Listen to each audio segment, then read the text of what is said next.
भारत पाकिस्तान तनातनी के बीच यूपी में रेड अलर्ट जारी है। फायर विभाग की अस्पताल संचालकों संग बड़ी बैठक हुई है। नोएडा में जिला प्रशासन, पुलिस और फायर विभाग की अस्पताल संचालकों संग बैठक हुई है।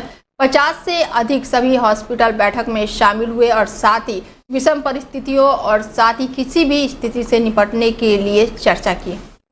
देखिए, कमिश्नर मैम के आदेश के क्रम में हम लोगों ने 50 बेडेड के ऊपर में यहाँ पे एक मीटिंग बुलाई थी। प्रेजेंट सिनेरियो को देखते हुए, डिजास्टर्स को देखते हुए हम लोग कैसे डिजास्टर्स को मिटिगेट कर सकें, समय रहते कैसे इंफॉर्मेशंस को एकत्रित कर सकें, कैसे हमारे बिल्डिंग कोलैप्स के टर्म्स में, कैसे फायर के टर्म्स में, कैसे इवैक्यूएशंस के टर्म्स में हम लोग इस पर वर्क करें, उसके संबंधित में ये मीटिंग थी। इसमें सीएमओ साहब भी थे, एडीएम साहब भी थे और पुलिस के। नोएडा सेक्टर 104 में रेस्टोरेंट की शुरुआत हुई। रविंद्रनाथ टैगोर की जयंती के उपलक्ष्य में रेस्टोरेंट की शुरुआत की गई। चांद साज के नाम से ग्राहकों को रखा गया था प्रोग्राम। साथ ही रेस्टोरेंट में स्वादिष्ट व्यंजनों के साथ लोकगीत का आनंद ले रहे थे ग्राहक। रेस्टोरेंट में बंगाली पारंपरिक संगीतों से ग्राहकों का मनोरंजन किया गया। रविंद्रनाथ टैगोर का 168 जन्म दिवस है और इस जन्म दिवस में हम लोग नोएडा एट लाइव में बंगाली का एक अच्छा प्रोग्राम हम रख रहे हैं, जिसके सूत्रधार हैं स्मृति जी। नोएडा एट लाइव उनका है और यहीं पे उन्होंने बहुत अच्छी इनिशिएटिव लिया है, क्योंकि ऐसे प्रोग्राम बहुत मुश्किल से होता है।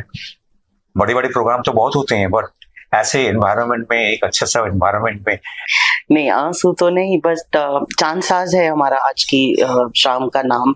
फुल मून, हर महीने फुल मून वाले दिन हम फोक स्टेट, अलग अलग स्टेट के फोक म्यूजिक करते हैं।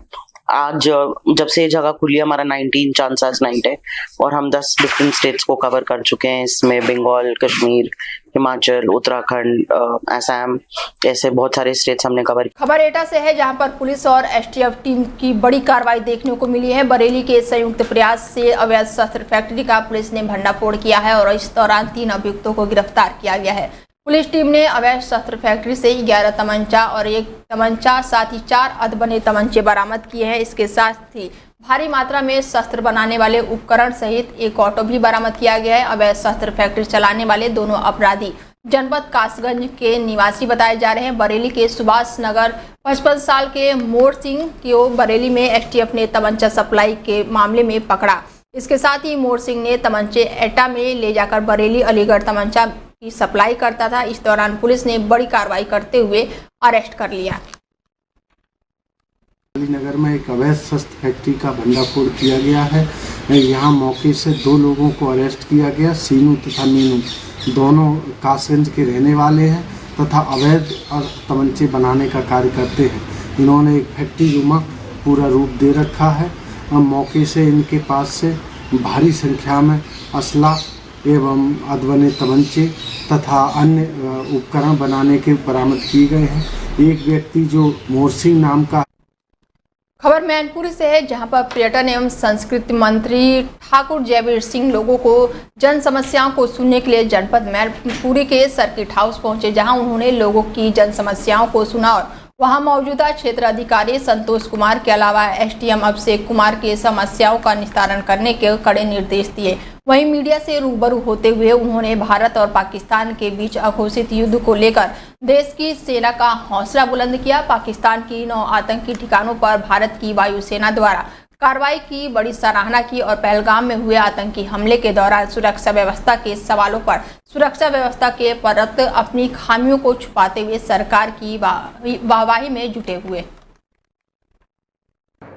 देखिए, मुझे लगता है कि ये विषय इन चीजों का नहीं है, लेकिन सरकार को बधाई देना चाहिए, सरकार को धन्यवाद देना चाहिए, जिन्होंने सरकार ने और सरकार के साथ साथ सभी राजनीतिक दलों को, मनसा को अब धन्यवाद देते हैं, प्रणाम करते हैं।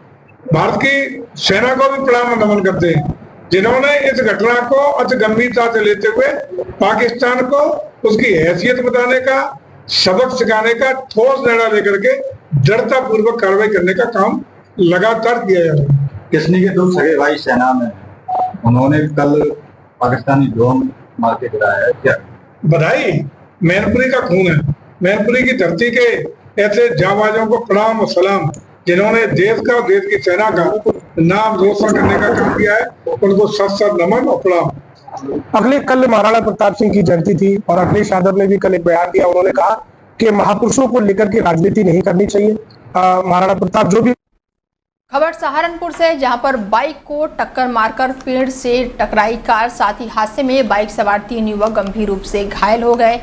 इसके साथ ही बाइक को टक्कर मारकर पेड़ से टकराई कार में तीनों युवक घायल हुए हैं। कोतवाली बेहाटा कस्बे में तेज रफ्तार का कहर देखने को मिला है। तेज रफ्तार कार ने बाइक को टक्कर मार दी और पेड़ से जा टकराई। हादसे में बाइक सवार 3 युवक गंभीर रूप से घायल हो गए हैं।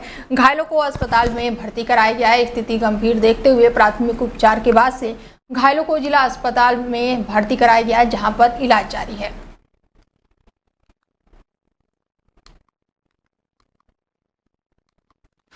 सड़क हादसे में 2 चचेरे भाई, एक भतीजे सहित एक ही परिवार में 3 लोगों की मौत हो गई। लखीमपुर खीरी जिले के तहसील पलिया क्षेत्र में सड़क हादसे में 3 बाइक सवार युवक की दर्दनाक मौत हो गई, जिसमें 2 चचेरे भाई और एक भतीजा बताया जा रहा है। मौके पर पहुंची पुलिस ने शव को पोस्टमार्टम के लिए भेज दिया।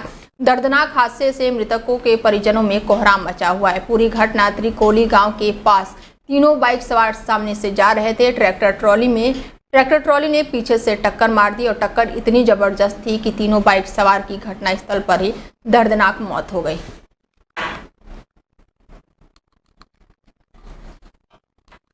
खबर एटा से है, जहां पर मेडिकल कॉलेज के गेट पर भिड़े 2 पक्षों में जमकर लात घूंसे चले हैं। दोनों पक्षों के बीच करीब आधे घंटे तक मारपीट होती रही, जिसके बाद से पुलिस वहां पर मूक दर्शक बनी रही। एक पक्ष ने लगाया है दूसरे पर पुराने विवाद को लेकर आरोप, तो एक पक्ष की महिलाएं दूसरे पक्ष की महिला के बाल पकड़कर घसीटते हुए दिखाई दे रही है। कुछ महिलाएं युवक के चप्पल से मार पिटाई कर रहे हैं। मौके पर मौजूदा पुलिस तमाशबीन बनी हुई है, जिसके बाद से युवक दीपक ने एक महिला को पुलिस ले जाते हुए दिखाई दे रही है। दीपक ने बताया कि वो एम्बुलेंस पर चालक है। मेडिकल कॉलेज पर उसके साथी पुराने विवाद को लेकर मारपीट कर रहे थे। एक पक्ष में मां बेटे घायल हुए हैं, दूसरे पक्ष में दीपक की मां की जमीन पर डालकर बेरहमी से पिटाई की गई है। फिलहाल पुलिस मामले की जाँच पड़ताल में जुटी हुई है। मैं अपने रूम से नहा के आ रहा था, फिर महिलाएं उन्होंने गार्ड साहब से उतरा, उन्होंने मेरे साथ मारपीट की थी। मैंने मम्मी को बुला लिया था, तो मम्मी की भी काफ़ी चोट आई है। पहले कोई हमारा विवाद था, वो हमारा समाधान हो गया उसका। और वो जासूसी से लेके गाली देते हैं, तो हमने जासूसी मना किया। मैं मुझे जाता हूँ, बोले ठाकुर लोगों ने, तो उन्होंने मेरी मम्मी के मेरे मारपीट की। आपने पुलिस से शिकायत नहीं की? पुलिस को शिकायत किया अभी तक। खबर यूपी के बलिया से है, जहां पर बड़े ही धूमधाम और उत्साह के साथ महाराणा प्रताप की जयंती मनाई गई है। महाराणा प्रताप की जयंती के अवसर पर लोगों ने शौर्य यात्रा निकाली और इस दौरान लोगों ने बताया कि महाराणा प्रताप शुरू से ही क्षेत्रीय वंश के लिए नहीं बल्कि पूरे हिंदू समाज के लिए लड़ाई लड़े हैं। महाराणा प्रताप के शौर्य और वीरता की कहानी इतिहास के पन्नों में स्वर्णिम अक्षरों में दर्ज है। ऐसे में महाराणा प्रताप की जयंती के मौके पर अपनों को ऊर्जा से भर देने वाले और हौसलों को बुलंद कर देने वाले ऐसे महापुरुष महाराणा प्रताप की जयंती पर लोगों में गजब का उत्साह देखने को मिला। यह जो यात्रा है यह महाराणा प्रताप का शौर्य यात्रा है और यह भारत के आजादी के बाद प्रथम बार बलिया जनपद में निकाला जा रहा है। यह बलिया वासियों के लिए गर्व का विषय है, जिसने 700 वर्षों तक अंग्रेजी हुकूमत के खिलाफ और इस्लामिक हुकूमत के खिलाफ लड़ने का काम किया। ऐसे महापुरुष का हम लोग आज प्रतिमा के समक्ष शौर्य यात्रा निकालने का काम किए हैं। इसके लिए पूरे जनपद के लोगों को बहुत बहुत धन्यवाद हम लोग दे रहे हैं। ये हमारे आराध्य महाराणा प्रताप की जयंती है और बलिया में उनका भव्य एक प्रतिमा का स्थापना हो गया है। तो इस अवसर पर उनके जन्मदिन के ऊपर हमने इस बार सोचा कि इस बार शौर्य यात्रा उनके नाम पर निकाल दिया जाए और इस बलिया के कोने कोने से आए हुए सभी आपके माध्यम से लोगों को मैं दिल से धन्यवाद देता हूँ। खबर यूपी के बहराइच से है, जहां अचानक भरभरा कर छत गिर गई है। छत गिरने से 4 लोग गंभीर रूप से घायल हो गए हैं। छत के नीचे सो रहे पिता पुत्र 2 बेटियां घायल हुए हैं। मेडिकल कॉलेज में इनका इलाज चल रहा है। साथ ही वसीरगंज के रहने वाले घायल परिवार है। कोतवाली नगर इलाका के वसीरगंज का ये मामला बताया जा रहा है, जहां पर छत गिरने से 4 लोग गंभीर रूप से घायल हो गए हैं। अचानक भर-भराकर छत गिर गई है, बहराइच की ये खबर बताई जा रही है और छत गिरने से 4 लोग गंभीर रूप से घायल हुए हैं। छत के नीचे सो रहे पिता, पुत्र, 2 बेटियां घायल हुए हैं, जिन्हें मेडिकल कॉलेज में भर्ती कराया गया है, जहां पर उनका इलाज चल रहा है।